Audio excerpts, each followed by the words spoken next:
sobre a comunicação de ontem ao país de António Costa. Um único ponto, um único assunto, um único problema, a pandemia. Pandemia é um caso de saúde pública, mas quem explicou o que se vai fazer não foi nenhum médico nem nenhum especialista na área. Foi um político profissional.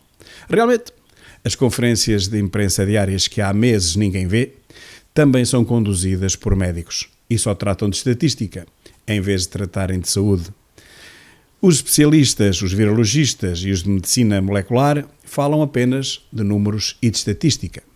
Portanto, por que raio, num país destes totalmente subvertido, não poderá ser um político a falar de saúde? Mas é que ele também não falou de saúde. Falou de restrições à liberdade, de medidas de confinamento obrigatórias, de novas restrições ao comportamento dos cidadãos. Falou em novas medidas ditatoriais, que ele decidiu unilateralmente para o controlo e confinamento da população portuguesa. Para quê? Diz ele, para controlar a doença. Mas ninguém nos garante que estas medidas ou outras controlem doença nenhuma. Os especialistas não estão de acordo nem são unânimes quanto a este assunto. Costa falou de tudo menos de saúde. Falou de economia, da bazuca que há de chegar da Europa, do dinheiro dos contribuintes europeus, bem entendido, dos investimentos que estão anunciados, mas não falou do aeroporto de Montijo, nem da TAP, que vai absorver milhares de milhões, nem da CP, que vai absorver outros milhares de outros milhões, nem do novo banco, que já os absorveu a todos e está aí para absorver muitos mais. Mas falou de investimentos em hospitais. Bem, se forem como os que ele prometeu para as escolas, em que tudo seria renovado por causa das aulas à distância, esse investimento até hoje foi zero, nem €1.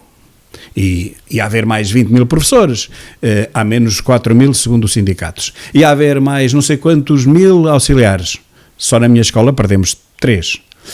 E a haver tecnologia da mais evoluída, computadores, redes novas. Temos os mesmos computadores de caixote que tínhamos nos anos 2000, a maior parte deles avariados, e já nenhum quadro eletrónico, que custaram dezenas de milhares de euros, nenhum deles funciona. Costa serve-se do vírus tal como o Biden nos Estados Unidos. O único assunto que existe hoje em dia. Substituiu todos os outros. A educação, a saúde, digo bem, a saúde, que nunca esteve tão descurada como hoje, desde que eu me conheço. A justiça, nem é bom falar. Segurança, carga fiscal, índice de pobreza galopantes, empresas a fecharem em catadupa, uma pressão impossível sobre a segurança social por causa da perda de TSU e com os novos rendimentos sociais e subsídios do Bloco de Esquerda. São milhões a sair todos os dias para quem perdeu o seu emprego, para quem não pode, mas sobretudo para quem não quer trabalhar. Vemo-los aí, todo o santo dia nos cafés, a tomar o pequeno almoço e a lanchar e a fumar. Eu até acho que são esses beneficiários do saque fiscal dos nossos impostos, do maior proxenetismo fiscal da Europa, uma coisa tão insuportável como inacreditável.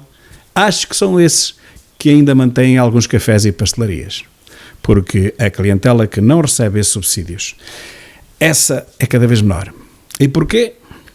Porque quem ainda paga impostos tem que contribuir para esses subsídios dados cega e perpetuamente a quem nada faz. Para que esses os possam gastar em tabaco e nas pastelarias. É isto a esquerda, e é esta uma das principais razões pelas quais eu deixei de ser de esquerda ainda nos anos 90.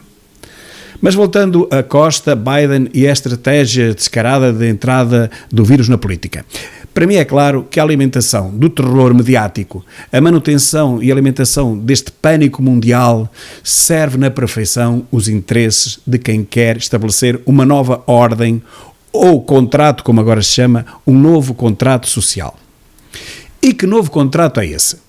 Olha, um contrato em que basicamente o cidadão concorda em perder grande parte da sua liberdade para alegadamente ajudar no combate a uma doença nova, cirurgicamente implantada num contexto europeu em ano de eleições presidenciais americanas. Ponto. Aqui, notem, aqui ninguém é negacionista.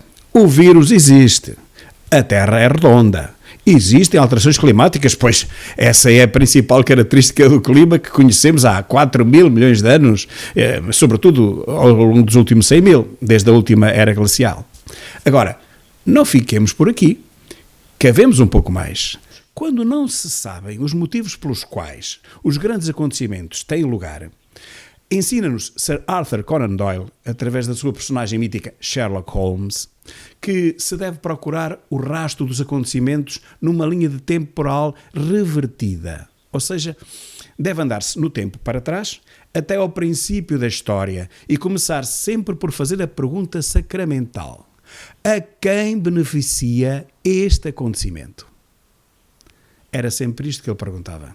Quem é que beneficia com este acontecimento? Conan Doyle tratava apenas de crimes particulares, mas eu aproveito o seu raciocínio para lhe dar outra abrangência.